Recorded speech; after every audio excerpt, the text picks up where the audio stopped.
جوان بولے بزرگوں سے معافی چاہتا ہوں، سب سے قیمتی چیز کہنے لگے ماں سے بھی قیمتی چیز بتائیے کون سی؟ نہیں ہے، آپ پہنچ نہیں پا رہے، ذرا پوچھئے اس کو۔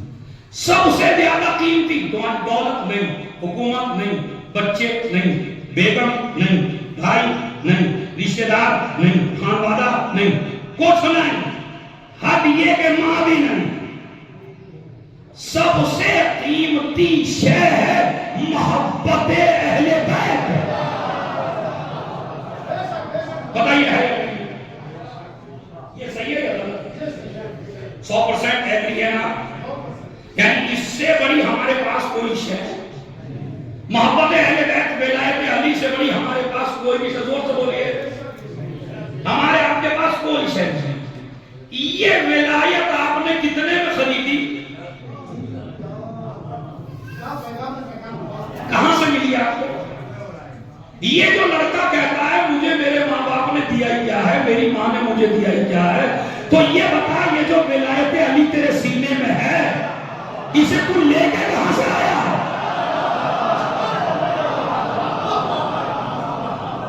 بتائیے کہاں سے لے کے آیا؟ دولت دے کے، پیسہ دے کے، حکومت دے کے، اقتدار خرچ کر کے؟ کون سی ایسی چیز آپ کے پاس تھی کہ جس چیز نے آپ کو فرش عزا پہ بٹھا دیا،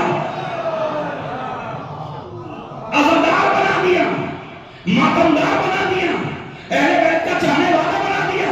خدا کی قسم میرے اور آپ کے پاس کوئی جواب نہیں تھا۔ من لا یحضرہ الفقیہ، اور وسائل الشیعہ کی روایت پڑھ رہا ہوں، زمین پہ بیٹھ کے نہیں، چوتھے آسمان پہ بیٹھ کے نہیں سننا۔ کیا جملہ ہے چھٹے امام کا؟ چونکہ بندوں کے کلام میں اتنی طاقت نہیں جو آپ کو معراج کرا سکے۔ ہمارے چھٹے امام فرماتے ہیں من وجد برد حبنا فی قلبہ فلیشکر الدعاء لأمہ لأنہا لم تکن اباہ۔ جب بھی تمہارے دلوں میں ہماری محبت کی ٹھنڈک محسوس ہونے لگے تو جا کے اپنی ماں کا شکریہ ادا کرو۔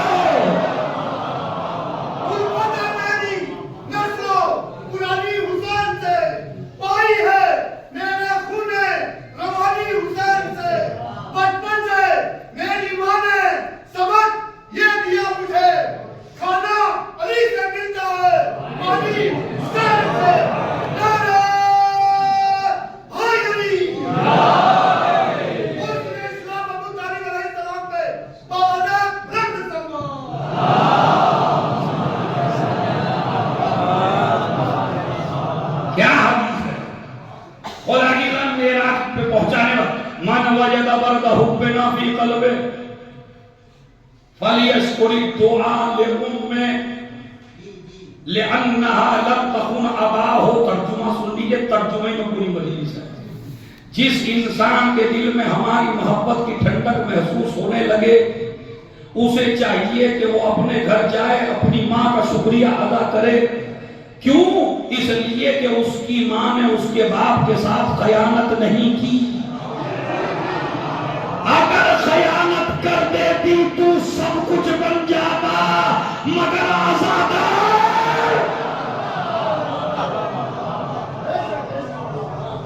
آپ کوئی میرا سوال نہیں، یہ کس نے بنایا آپ کو؟ معصومین کے جواب میں یاد سے بولیے، یہ آزادار کس نے بنایا؟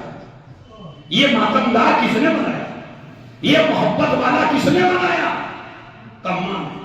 تو اب آج کے بعد نہ کہنا کہ مجھے ماں باپ نے دیا ہی کیا۔ اس کے بعد نبی کی خدمت میں ہماری ٹیم کا آدمی آ گیا، ہماری پارٹی کا تھا، بات ہے وہ اس زمانے میں تھا، ہم اس زمانے میں۔ وہ آگے کہنے لگا یا نبی اللہ 18 سال ہو گئے مجھے میری اماں کی خدمت کرتے ہوئے، میری اماں نے مجھ کو پرورش کیا 10 سال، مجھے خدمت کرتے ہوئے ہو گئے اماں کی 18 سال، میں نے بدلہ دے دیا؟ سرکار نے ایسے جوان کے منہ پہ عدالت کا، شرافت کا، طہارت کا ایسا تماچا رسید کیا کہ اب نسلوں میں پھر یہ بات اس کی آنے والی نہیں تھی. نبی نے فرمایا کیا کرتا ہے؟ کہ کھانا کھلاتا ہوں میں، پانی پلاتا ہوں میں، کہیں لے جاتا ہوں میں، سب چیزیں میں کرتا ہوں، میری ماں کچھ نہیں کر سکتی 18 سال سے. نبی نے فرمایا اگر قیامت تک بھی ایسا ہی کرتا رہے تو ماں کی ایک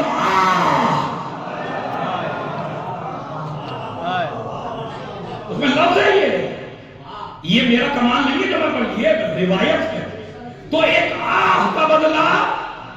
پھر نبی نے دوسری حدیث فرمائی، یہ تو مشہور ہے، دوسری حدیث فرمائی اگر تیری محبت درخت کے پتوں کے برابر ہو، اگر تیری خدمت آسمان کے ستاروں کے مانند ہو، اگر تیری خدمت ریت کے ذرات کے مانند ہو، اگر تیری خدمت سمندر کے پانی کے برابر ہو، تو بھی تو ماں کی ایک آہ کا بدلہ نہیں دے سکتا. مگر چونکہ یہ میتھ پڑھا ہوا تھا،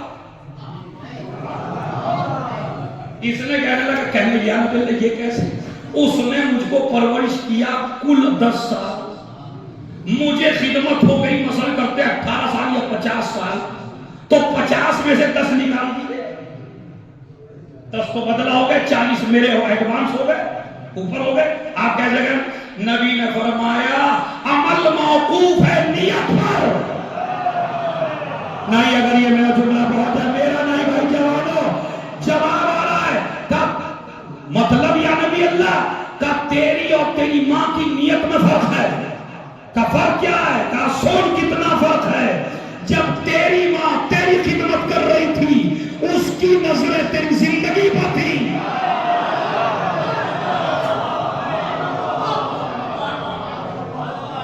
جب تیری ماں تیری خدمت کر رہی تھی، اس کی نظریں تیری زندگی پر تھی. جب تو ماں کی خدمت کر رہا ہے، تیری نظر اس کی موت پر ہے. ماں کی خدمت کر لوں 5 سال کی ہے، ماں کی خدمت کر لوں 2 سال کی ہے، ماں کی خدمت کر لوں 1 سال کی ہے. نبی نے فرمایا میت زیادہ نہ پڑھ، حساب ایسے لگا جتنا فرق موت اور زندگی میں ہے.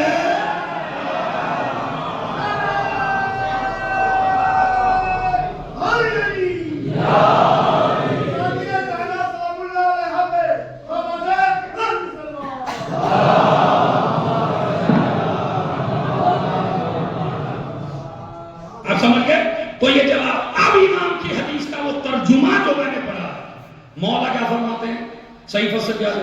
وَاسْتَقْسِرُوا بِرَّهُمَا بِي وَإِنْ قَلَّا. اے میرے معبود، میں اپنے ماں باپ کی خدمتوں کو بہت زیادہ سمجھتا ہوں، چاہے وہ کم ہی کیوں نہ ہو، اور اپنی خدمتوں کو بہت کم سمجھتا ہوں، چاہے وہ زیادہ ہی کیوں نہ ہو. یعنی تم کو سبق میں نے یہ پڑھایا اس مجلس میں کہ تم چاہے جتنا کر لو ماں باپ کے ساتھ، تمہاری شرافت کا تقاضا ہے اسے کم سمجھنا، نہ کہ یہ کہنا کہ ہمیں دیا ہی. اور اپنی خدمتوں کو ماں باپ کے مقابلے میں بالکل کم سمجھیے، اور اس کا مقابلہ کر کیسے سکتے ہیں؟ جس کا قدم تمہیں جنت میں پہنچا دے. اب مجھے نہیں پتا، بڑا ادبی جملہ تھا، کس کی سمجھ میں آیا، کس کے سر سے اتر گیا. جس کا قدم تم کو جنت میں پہنچا دے. نبی نے فرمایا من قبل رجل الام، 2 حدیثیں، من قبل رجل الام فَكَأَنَّمَا قَبَّلَ عَقْبَةَ الْكَعْبَةِ. جو انسان ماں کا قدم چوم لے گویا کہ اس نے کعبے کی چوکھٹ کو چوم لیا. حدیث سمجھ میں آئی؟ ابھی اور سمجھیے. من قبل رجل الام، جو ماں کا قدم چوم لے. کیا چوم لے؟ ماں کا قدم. گویا کہ اس نے کعبے کی چوکٹ کو چوم لیا. اگر جلال پور والے چاہیں کعبے کی چوکٹ کو چومنا کتنے پیسے لگیں گے؟ 4 لاکھ روپے. کیا گارنٹی ہے کہ وہاں چوکھٹ کا بوسہ مل بھی جائے؟ اور مل بھی گیا تو کیا گارنٹی ہے اللہ اسے قبول کر لے؟ ہے کوئی گارنٹی آپ کے پاس جتنے بیٹھے؟ اگر پہلی بات تو پہنچنا مشکل، پہنچ گئے تو بوسہ مشکل، بوسہ لے لیا تو قبول ہونا مشکل۔ اللہ نے کہا میرے بندے تجھے میرے گھر میں آنے کی ضرورت نہیں ہے، اگر تو چاہتا ہے کعبے کا ثواب لینا تو ماں کا قدم چوم لے۔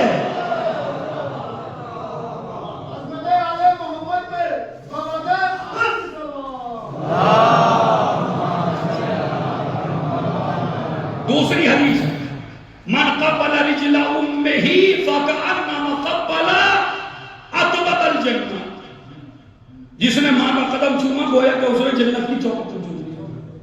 تو یہ بھی حدیث ہے۔ اب ذرا میں ایک اچھی سی صلاحات پڑھ رہے ہیں آپ کو تو تفصیل سناتا ہوں اس کی۔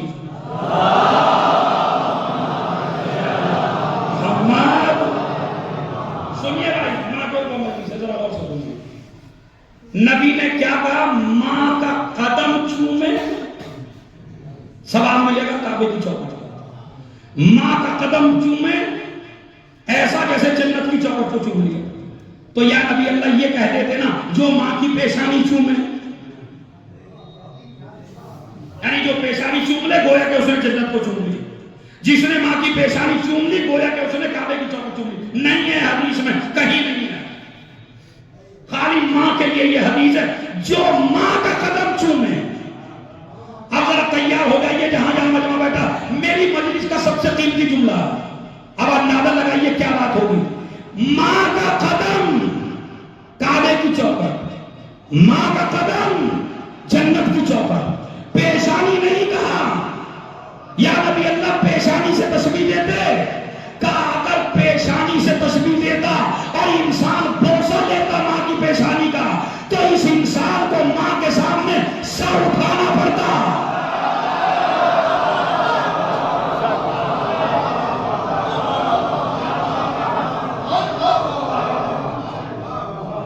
آپ ذرا میں آپ کا بوسہ لوں ایسے، آپ ماں کا بوسہ لیجیے، سر اٹھانا پڑے گا۔ میں نے کہا جو ماں کا قدم چومے تاکہ تم کو بتا دیا جائے ماں کے سامنے سر جھکانے میں جنت ہے۔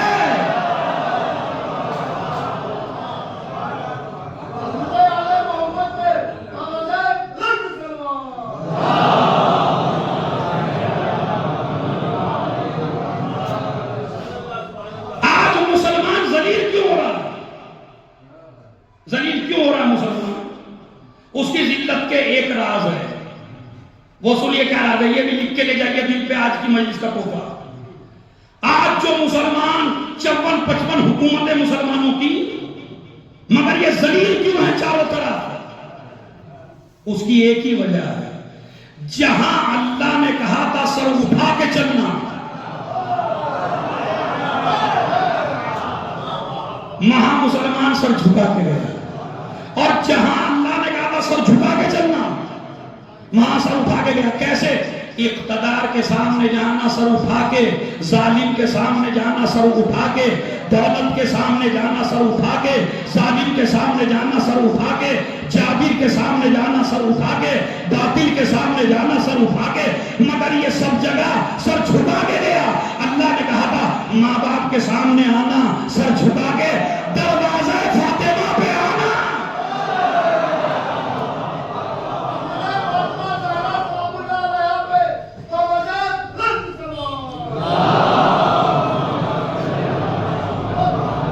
دروازہ فاطمہ پہ آنا سر جھکا کے، میری بارگاہ میں آنا۔ دیکھیں پھر میں ایک جملہ دے رہا ہوں آپ کو، ہمارے گھر میں دو عورتیں ہیں، ایک ہے ماں ایک ہے بیوی۔ بیوی کو اچھا کھلائیے، اچھا پہنائیے، دیکھیں میں تو پڑھ کے چلے جاؤں گا، مجھے نہیں دیکھ رہا۔ بیوی کے حقوق آپ کے اوپر واجب ہیں۔ بیوی کے لیے قرآن مجید میں وہی لفظ استعمال ہوا ہے جو اہل بیت کے لیے استعمال ہوا۔ ماں باپ کے لیے محبت کا لفظ ہے، بیوی کے لیے محبت نہیں ہے، مودت ہے۔ پڑھ لیجیے وَجَعَلَ بَيْنَكُمْ مَوَدَّةً رحمت، ہم نے تمہارے دونوں کے دلوں میں مودت ڈال دی. قرآن ہے بھائی، وَجَعَلَ بَيْنَكُمْ مَوَدَّةً، ہم نے میاں بیوی کے دل میں مودت ڈال دی. تو مولانا جب مودت ڈال دی تو پھر طلاقیں کیوں؟ اللہ کہتا ہے مودت ڈال دی. اصل میں قرآن کہتا ہے ہم نے مودت ڈالی نکاح کے بعد. طلاقیں کیوں زیادہ ہو رہی ہیں؟ اس لیے کہ مسلمان نے الٹا شروع کر دیا. قرآن نے کہا تھا پہلے نکاح کر بعد میں بیوی سے محبت کرو.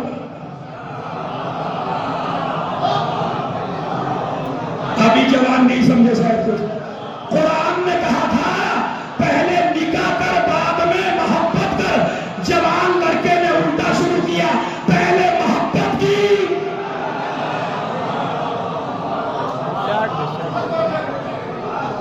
بعد میں نکاح کیا. اب جب ساری محبتیں لڑکی پہ پہلے ہی اٹھا دیا تو اب تو کہے گی کہ آپ پہلے جیسے نہ رہے. صلوات پڑھیں محمد والے محمد.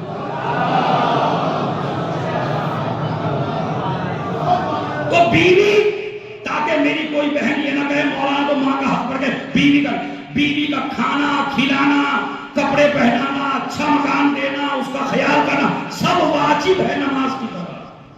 سب واجب ہے، بالکل صحیح. لیکن کہیں روایت میں یہ نہیں کہا گیا بیوی کے سامنے جھکو. جھکنے کا حکم ہے ماں کے سامنے، جھکو ماں کے سامنے. آخر یہ حکم کیوں ہے؟ قرآن دیکھیں، حدیثوں کا کوئی حکم معصومین کا کوئی بغیر ریزن کے نہیں ہوتا. آج سے آپ ذرا تجربہ کر کے دیکھ لیجئے، آپ بیوی کے سامنے جھکنا شروع کر دیجئے. اب کر دیجئے، ویسے تو جھکتے ہی ہیں لیکن ذرا اور تجربہ کر لیجئے. اصل میں دونوں کے مزاج میں زمین آسمان کا فرق ہے. بیوی کا مزاج ہے جھکتے کو جھکانا، ماں کا مزاج ہے جھکتے کو اٹھانا.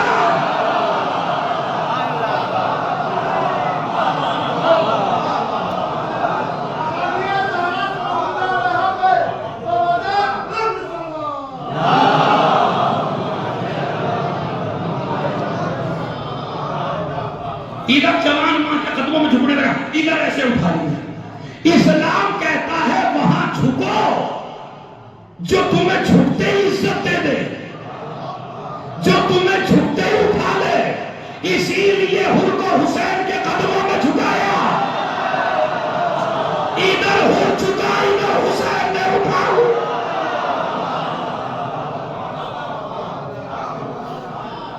یہ ہے اللہ وہی جھکواتا ہے آپ کو. دیکھیے عورت کا کمال بیوی بننا نہیں ہے. میں بالکل گارنٹی سے پڑھ رہا ہوں، میری کوئی بات کاٹ کے دکھائیے آپ. عورت کا کمال بیوی بننا نہیں ہے. عورت کا سب سے بڑا کمال ہے ماں بننا. عورت کا سب سے بڑا کمال ماں بننا ہے. بیوی بننا کمال نہیں ہے. عورت کا سب سے بڑا کمال بیٹی بننا بھی اتنا بڑا کمال نہیں ہے. اگر کوئی بیٹی ہی رہ جائے بس وہ بھی زیادہ عزت ہے. اور اگر کوئی بیوی ہی رہ جائے بس، بیوی ہے بس ماں نہیں ہے. چاہے جتنی حسن و جمال کی ملکہ ہو، چاہے جتنی پری سی ہو، چاہے جتنی خوبصورت ہو، مگر سسرال میں عزت اسی کو ملے گی جو ماں بنے. ارے بھائی تمہاری خوبصورتی سے تمہارے شوہر کو کام ہے. یہ بیچارے دیور کو، جیٹھ کو، سسر کو، ساس کو، نندوں کو، ان سے تیری خوبصورتی سے کیا مطلب ہے؟ خوبصورتی تیری ہے خالی تیرے شوہر کے لیے بس. چاہے جتنی خوبصورت اپنے شوہر کو پیاری لگنے والی عورت ہو، لیکن اگر 3-4 سال تک بچہ پیدا نہ ہونے پائے تو ساس اماں دوسرا رشتہ تلاش میں نکل جاتی ہیں. کم وقت کے ہوتا ہی نہیں ہے بچہ، ہوتا نہیں ہوتا. بتائیے، یہ وہ پڑھ رہا ہوں جو آپ کی کتاب میں لکھا ہوا ہے ہمارے سماج کی، کہ عورت کو اسی کو عزت زیادہ ملتی ہے جو ماں بنے، جو بیوی رہ جائے اسے عزت نہیں ملتی۔ یہ جلال پور، اکبر پور، لکھنؤ کا سماج نہیں ہے خالی، نبی کے گھر میں بھی اسے عزت ملی۔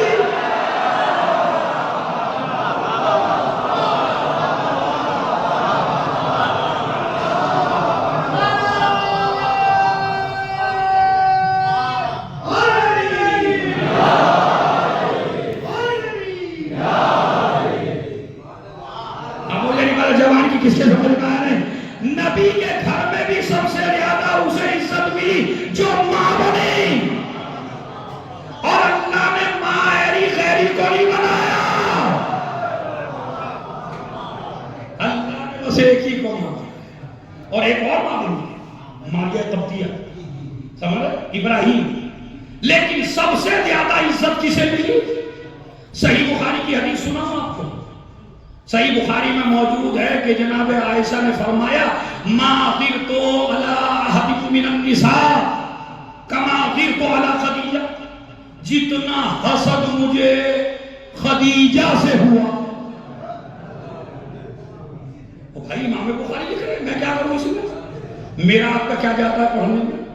وہ کہتی ہیں اتنا حسد مجھے دنیا میں کسی عورت سے نہ ہوا جتنا خدیجہ سے ہوا، حالانکہ وہ میرے زمانے میں نہیں تھی، ان کا زمانہ الگ تھا، میرا زمانہ الگ، تو جو میرے زمانے میں میرے پیریڈ میں تھی ان سے بھی اتنا نہیں ہوا جتنا ان سے ہوا۔ اب زمانہ بڑا چالاک ہے، کسی نے پوچھ لیا اجی ان سے ہی اتنا کیوں ہوا؟ کہا جتنا رسول ان کا ذکر کرتے ہیں اتنا کسی عورت کا ذکر نہیں کرتے، تو اس کا مطلب ہے ذکر خدیجہ کرنا سنت ہے۔ تو اگر آپ سنی ہیں تو آپ کسی کا ذکر کریں یا نہ کریں، مگر خدیجہ کا ذکر کرنا پڑے گا۔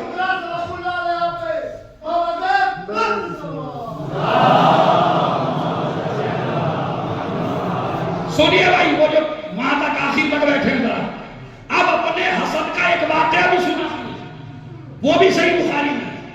عورت کا کمال ہے ماں بننا، میرا موضوع یہ ہے۔ کیا کہا؟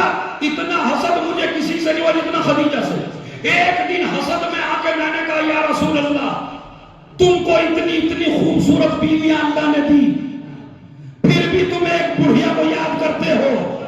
نبی نے کہا واللہ ما ابدلنی اللہ خیرا منہا، خدا کی قسم آج تک خدیجہ جیسی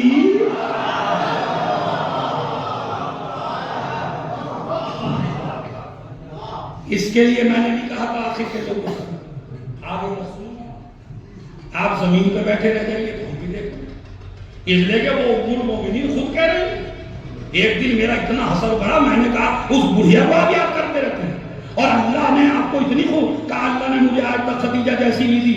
اس نے کہا کیوں؟ اب کیوں کا جواب آپ قسم کھا کے بیٹھیے نہ بولنے کی، اور میں آپ کو بلوا دوں گا، چونکہ روایت ہی ایسی ہے۔ میرے میں دم اتنا نہیں ہے، نبی کی روایت میں اتنا دم ہے جو آپ کو خاموشی دے گا۔ وہ بیوی نے کہا کیوں؟ کہا سن، خدیجہ کی شان یہ ہے جب سب لوگ مجھے جھٹلا رہے تھے تو جس نے سب سے